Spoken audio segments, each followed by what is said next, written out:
Welcome to our live stream audience. We're with Neil and Sean from ResHub, and we're going to be talking today about data and it being the aged care provider's best friend. And I think when I look at data at the moment in the current aged care setting of Australia, we've just had released the star ratings that all providers need to do. There's a ton of data that all providers within this country need to supply. And guys, I guess it's probably pretty similar to what you've seen in Ireland as well with aged care providers and the requirement to supply information.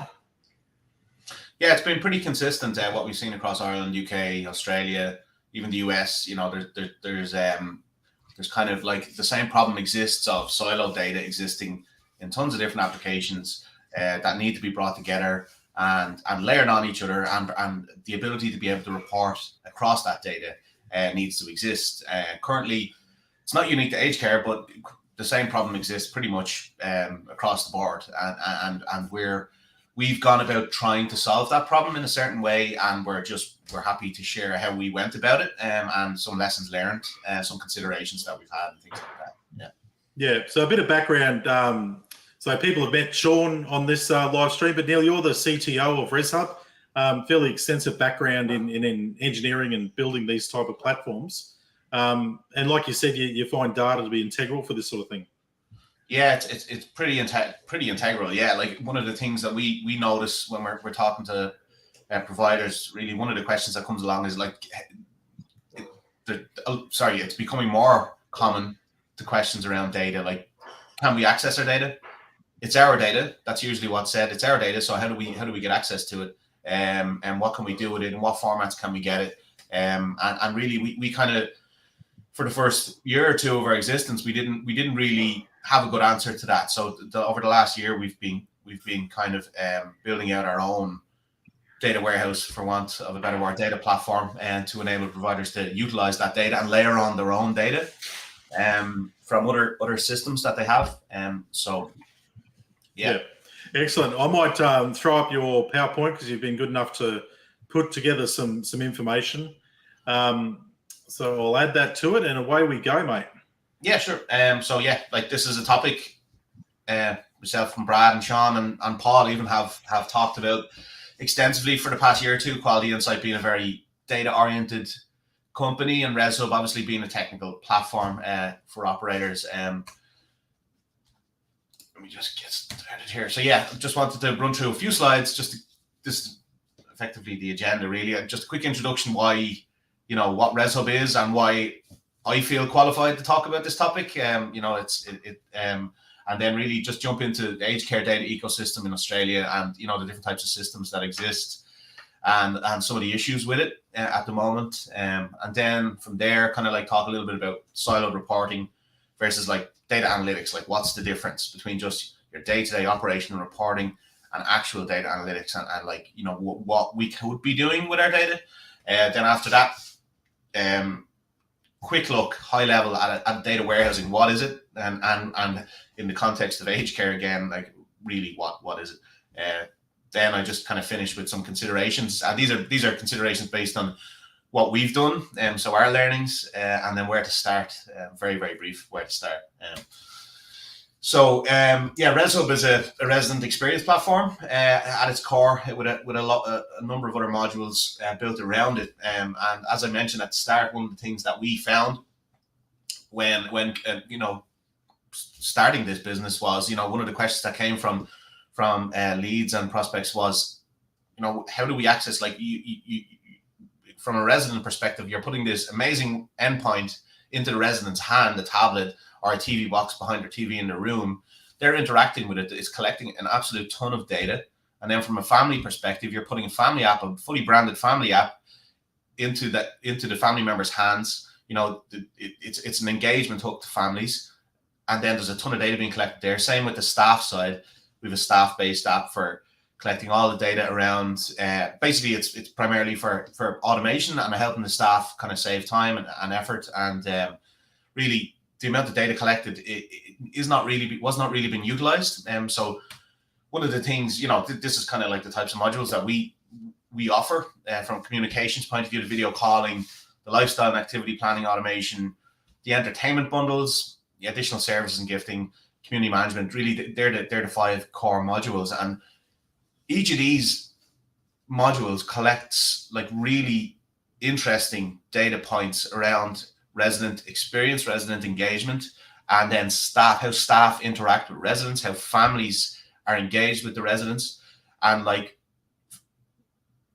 what we've started to learn is that reporting and analytics plays a much larger part in that than we realized at the start. So we've gone about over the last 6 months to 8 months kind of building out our own internal data platform to enable us to kind of like look at that data through a different lens, through a lens of business insights. Like how can we use this data to benefit our business rather than the operational reporting, which is just it's a different thing, which I'll show you now in a second. So if we're to look at a high level, the aged care data ecosystem, as pretty much every operator in Australia, 10 to 15, coming from a very much paper-based industry 10 to 15 years ago, now all these different types of systems have appeared. The CRMs, the quality management systems, the care management systems, tons of other HR, the rostering, the meal ordering, finance, ERP,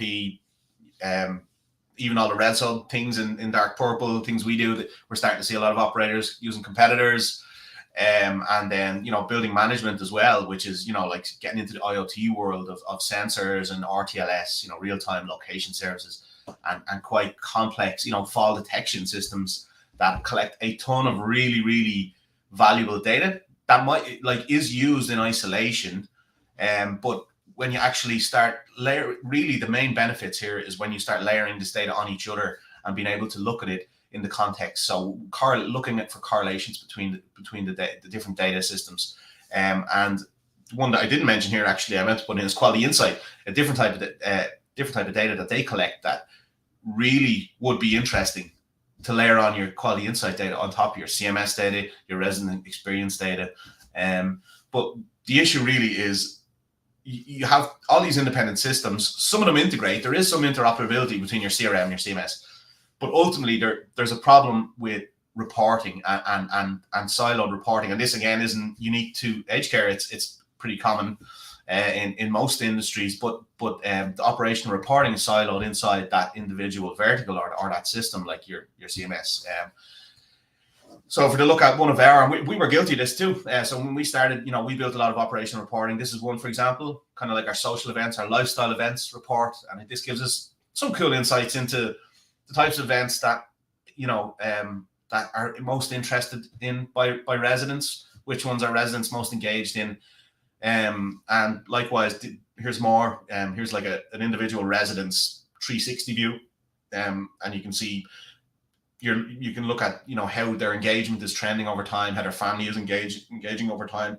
All great stuff. Same with premium services, like which is the most popular services, which isn't, and things like that. But like there's like, if I was to pick that premium services report, there's really some data that we could layer on there that would be quite interesting.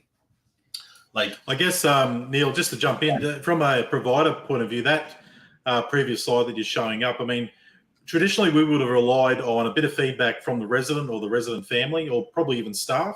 But all of it's anecdotal. There's no real hard facts around what is a better social activity. What's a great additional service that's actually not only profitable for the provider, but also highly engaging for the resident. Yeah, no, that's a good point too. Like, so I'm jumping past, but even without these operational reports, everything's going to be anecdotal. And then you have the next level of that where you have these reports, but you can't layer on, like if we were to talk about this premium, we can't layer on our financial data on top of our premium services data because it's in a different system.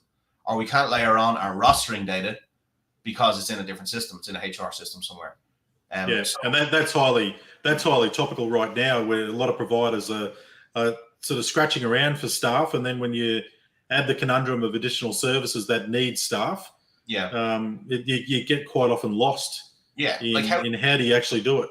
Yeah, you're unable to quantify, how valuable is an additional service that you're selling.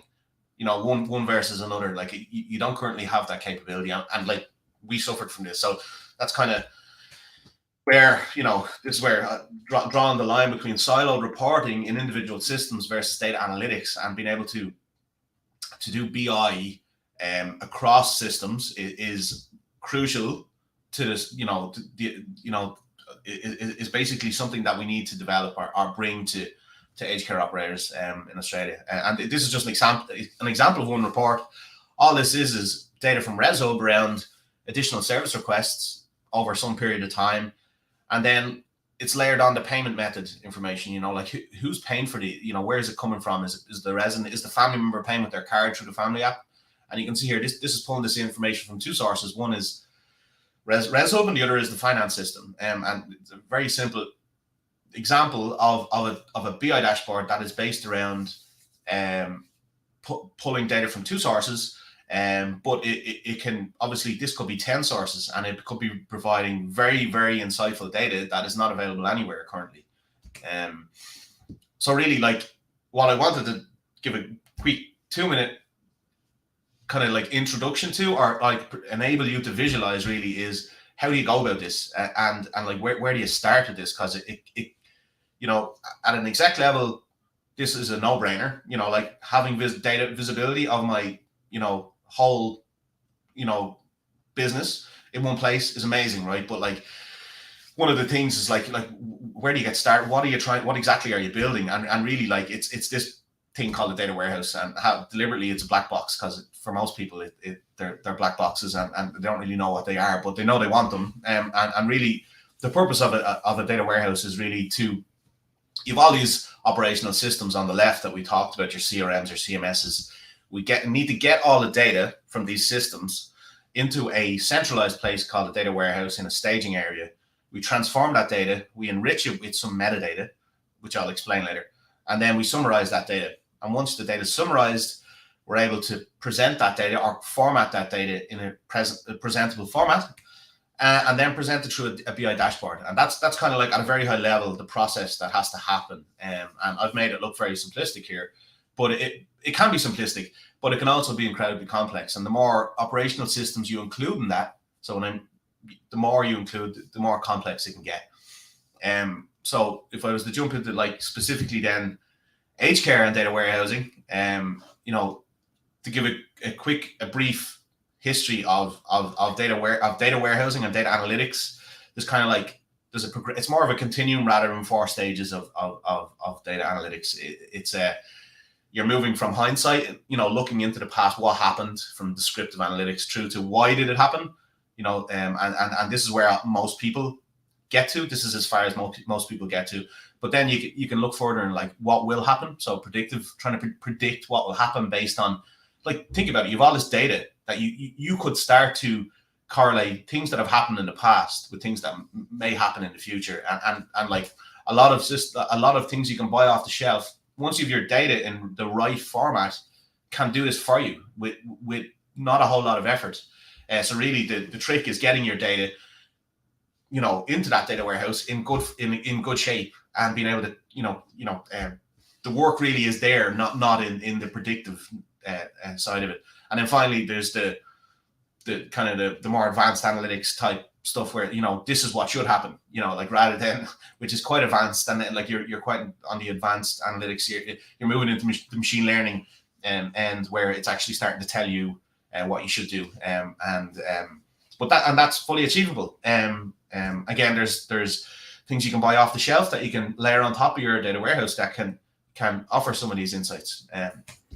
Yeah, and Neil, if I think about some of those things that currently aged care providers are looking at, I mean, rostering from a predictive outcome or a predictive solution in rostering, I mean, that's probably one of the biggest thing that comes to mind. Also, we're looking at food as well. I mean, if I had a system that could do predictive forecasting around what type of food and ingredients, etc., that I need. I know some products do that. Yeah. But there's probably 2 examples I can think of right now that would add benefit to the provider. But then the consumer itself, I mean, activities, like having data at resident representatives' fingertips around what activities are available and what those activities might look like into the future as well. There could be some predictability around that as well.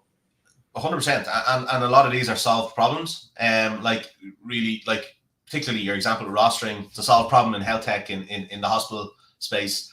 The meal ordering is a solved problem in the hospitals, and you can see some systems offering that now. I added some examples here actually. So like the descriptive is really looking back, what's the most popular services across all communities. They're very like, give me information, and then get me a list of progress notes of type X across all facilities, or things like that. And then where, you know, diagnostic is like, falls are reduced in community A.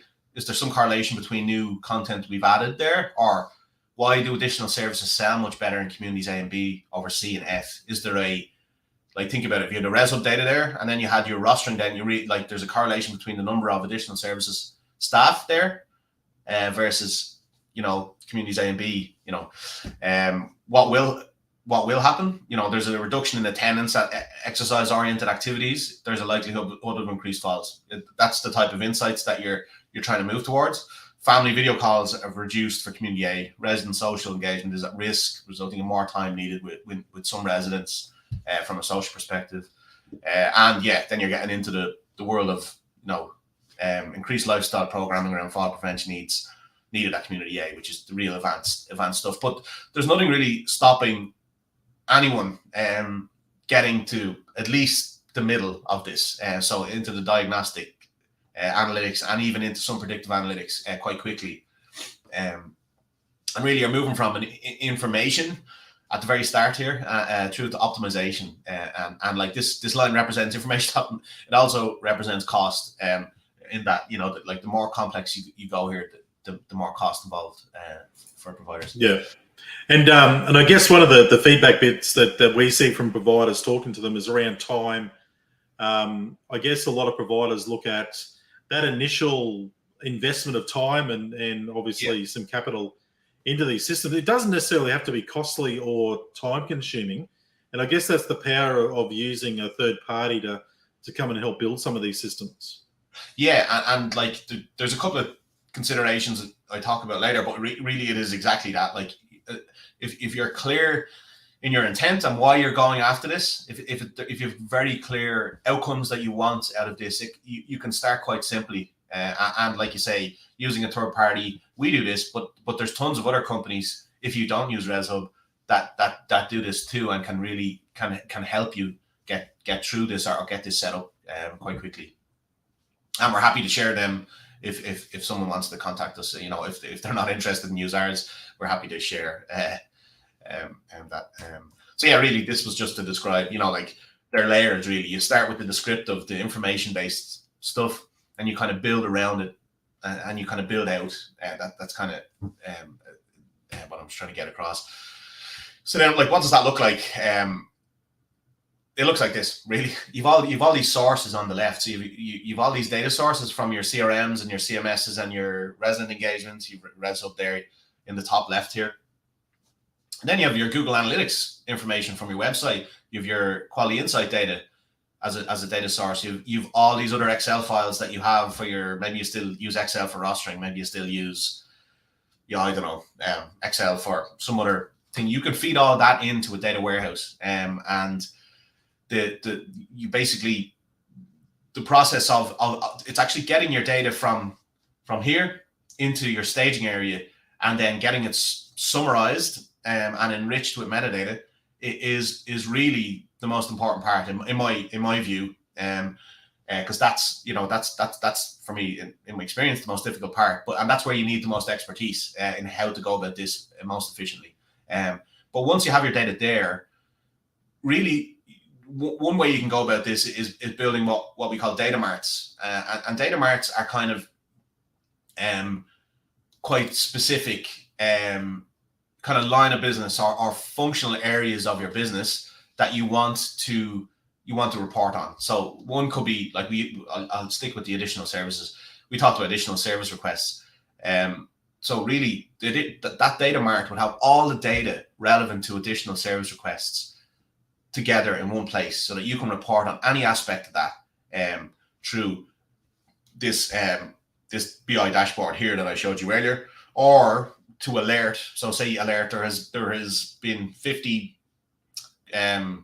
unprocessed additional service requests in the past month.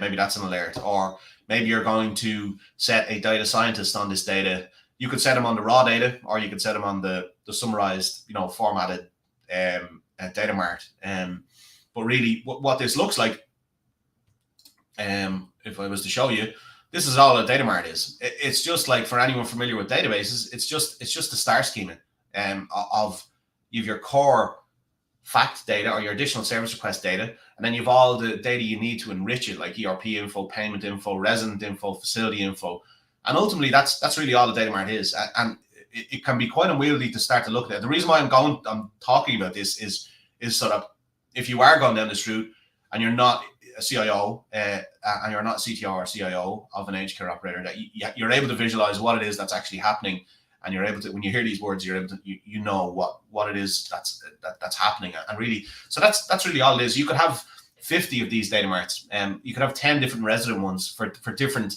views on the resident. So you could be looking at, have summarized resident data, grouped by, I don't know, demographics, and then you could have another one from a financial aspect, and then and so on. So then I'm nearly finished now, but like, how do we do it? So we effectively done what you guys need to do. Like I said earlier on, we had people come to us saying, but we want access to the data. We want to be able to layer on other data. Can we do that in your operational reporting? We were like, no, we'll come back to you. So we ended up, effectively, we have our ResHub platform data sources, and then we've all these other, we're starting to have these other customer data sources come to us and say, can we layer on that data? So like, just to draw a line between integration, so interoperability between ResHub and other platforms like CMSs and CRMs, that's one thing. But being able to report on the data later is really, it's a separate thing altogether, and that's really what I'm addressing here. What we do is, we use these things called an iPaaS, and I'd encourage anyone who is not familiar with an iPaaS to look it up.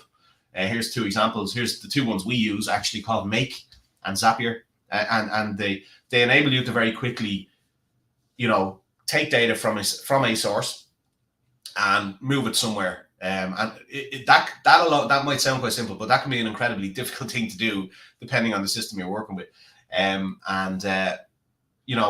From a data warehouse perspective, we've actually, we're kind of laying all our cards on the table here in a way, because this is our internal architecture. It's really actually quite simple. We don't build a whole lot of custom stuff. We haven't overcomplicated this. We use Google BigQuery. We're in Google Cloud. We use Google BigQuery. That's their data warehouse. We have all our custom modeling all in our data warehouse. And then our data marts, they're also in Google BigQuery. So we use things called virtual data marts in Google BigQuery. Again, very, very lean in the way we've built it. But like, ultimately what this looks like is, we have our ResHub data. We've built custom code to get our data into BigQuery. We use iPaaS to get other customer data sources into BigQuery. We create our data marts in Google BigQuery, and then we present that data in Data Studio to customers. And that's really that's what we do, and it works. So we're showing this to show that it actually can be quite simple. You'd see people implementing these data ecosystems, and there could be 20 or 30 names on a page like this, of all different types of software that they needed. So I'm more just showing you this is like, it can actually be quite simple, and you don't need to boil the ocean when it comes to this. So on to considerations, of which there are many, but very briefly, it can be pricey. It can be very expensive to implement something like this, so really what I'm getting at here is, it's really important to have the right partner or the right person in-house to drive the project. Really important. It can grow legs, and again, not just in aged care. I'm CTO for ResHub, but previously worked in many other industries, and I've seen the same problem happen over and over again with data projects. They can get out of hand quite quickly because of the complexity of the data sources and the complexity of the modeling of that data, and the inconsistencies between you've CRMs and you've CMSs. There's going to be inconsistencies in the data, and it can become incredibly complex quite quickly. So that's why it's important to have someone there. It requires buy-in from leadership. So it needs someone, executive sponsor type person, who's like, yeah, we need this. We need deeper, meaningful business insights from our data. We need to be using our data in a different way, not just operationally. So like that's key, again, from our experience in aged care and elsewhere. This is a really important point. It's very dependent on the capabilities of your existing software. So if your CMS has the capability to get you your data in a way that isn't overly onerous or complex, that is so important. So a lot, like if you're using generic CRMs or ERP systems, won't name them, but like if you're using them, you'll have no problem. You know, they all have connectors, and they'll actually already have Zapier. I mentioned the iPaaS, they'll already have connectors into Zapier that you can just plug it in and away you go. But like if there's custom like CMSs or different types of systems, it's a good question to be asking is, you know, how can we access our data? And that there's another point here, like when you're evaluating new software now going forward, it's never more important now than it's more important now than ever to be asking, this is my data. How do I get access to the data? How often can I get access to the data? Can you stream me the data? Can you drop me files of the data? You know, really spend time to understand what the capabilities, and they might not be there now, but knowing that they're thinking about it the right way is really important, because you're going to do this. I know I'm talking, you might be like, we don't need this right now. You're going to do this, whether it's now or in 2 years. So you don't want to be in a position where, you know, there's technical shortfalls in some of the things you have. You can foresee this now and say, you know, we need to make sure, you know, we're able to get our data, we're able to get it streamed to us immediately. So realistically, I don't see the need for real-time streaming of data in aged care right now, but that could happen down the line. So it's worth asking the question. The other considerations are, am I big enough? You know, is there, you know, like I'm a 300, 500, 600 bed operator. And the answer is yeah. Like there's a way to do this that doesn't cost a fortune. And there is a way to do it. So, but again, it's having the right person to do it for you. And then the other consideration, am I small enough? So like you're too big, and you know you're a 5,000, 10,000 bed operator, and I'm only speaking from experience, not from anything else. You know, and this again isn't unique to aged care.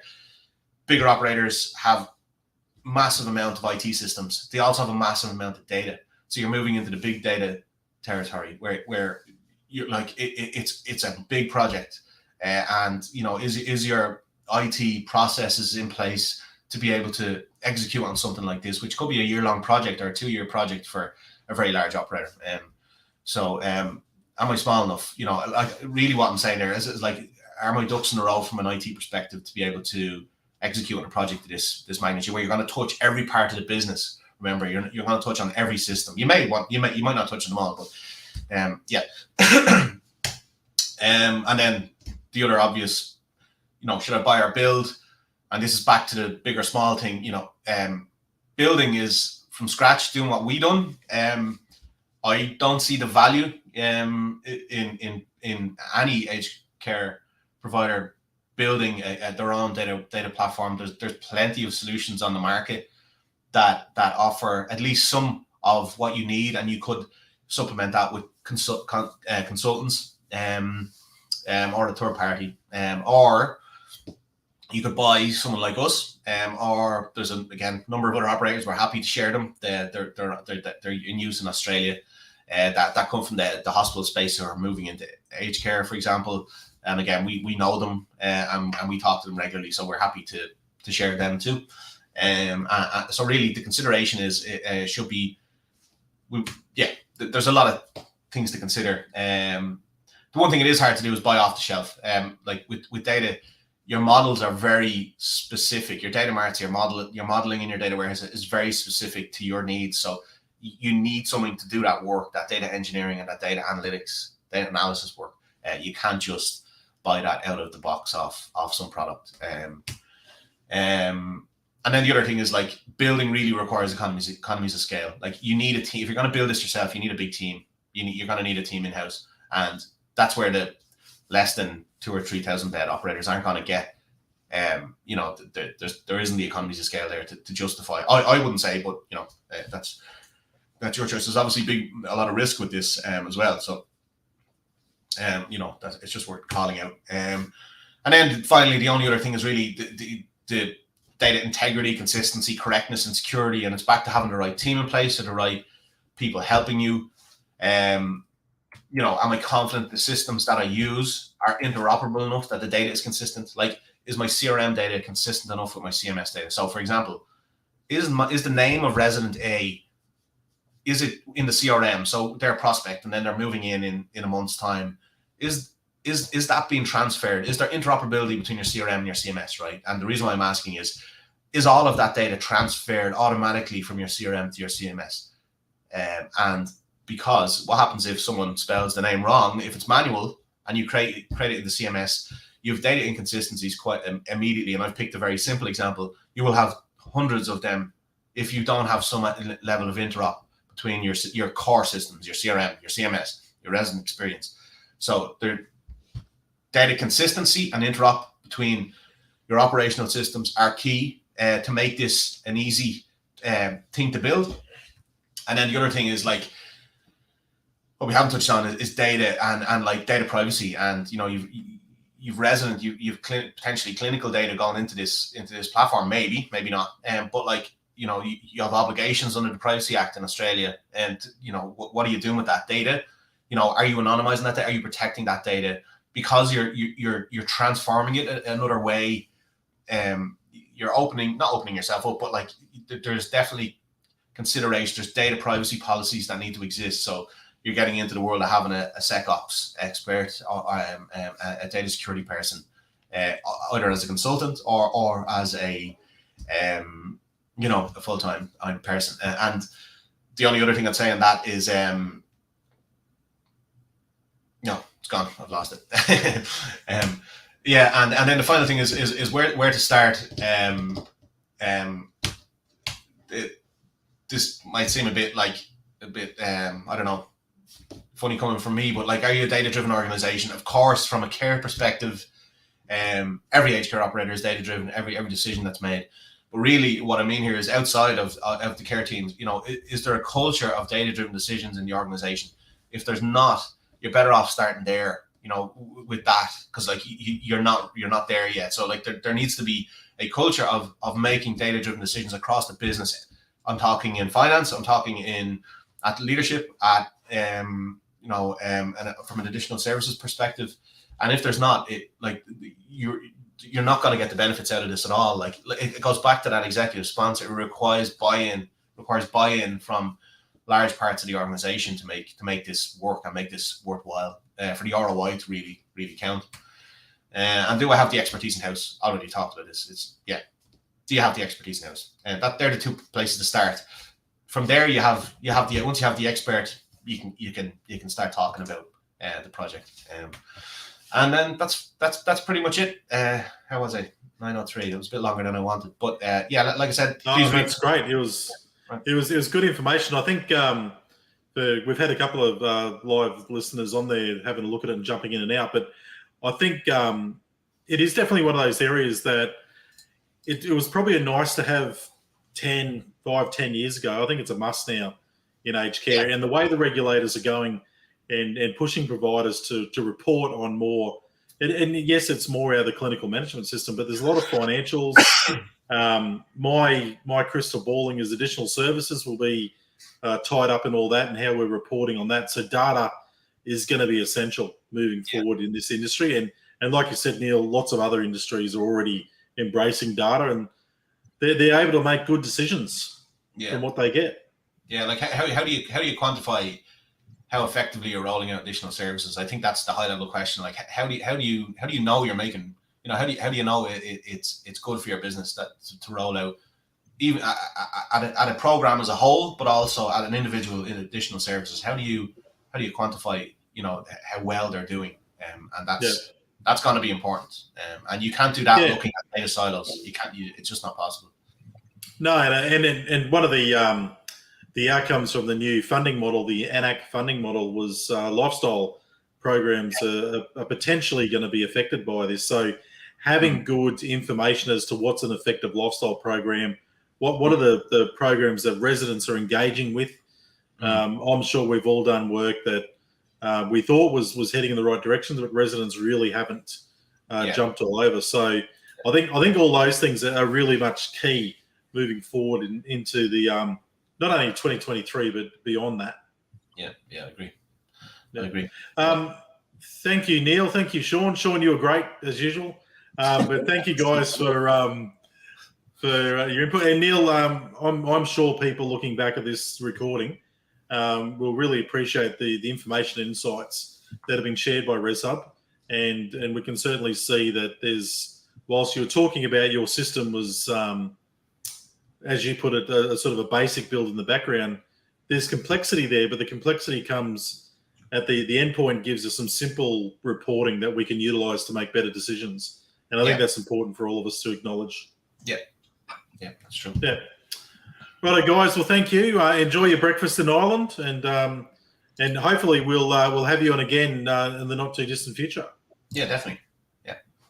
Thanks, guys. Thanks, Brad. Bye. Cheers, bye.